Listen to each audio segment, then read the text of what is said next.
আসসালামু আলাইকুম, কেমন আছেন সবাই? আমরা যে সকল খাবার রেগুলার খেয়ে থাকি সেই সকল খাবারের আসরই কিন্তু আমাদের ত্বকে, নখে, চুলের মধ্যে পড়ে থাকে। আমরা যদি ভিটামিন সমৃদ্ধ খাবারগুলো খেয়ে থাকি তাহলে আমাদের ত্বক, নখ, চুল সবকিছুই একদম সুন্দর ঝলমল চকচক করে উঠবে। তো এই জন্য আজকে নিয়ে নিয়েছি আমলা বা আমলকি।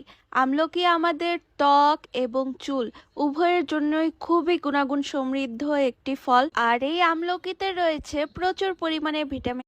আসসালামু আলাইকুম, কেমন আছেন সবাই? আমরা যে সকল খাবার রেগুলার খেয়ে থাকি সেই সকল খাবারের আসরই কিন্তু আমাদের ত্বকে, নখে, চুলের মধ্যে পড়ে থাকে। আমরা যদি ভিটামিন সমৃদ্ধ খাবারগুলো খেয়ে থাকি তাহলে আমাদের ত্বক, নখ, চুল সবকিছুই একদম সুন্দর ঝলমল চকচক করে উঠবে। তো এই জন্য আজকে নিয়ে নিয়েছি আমলা বা আমলকি।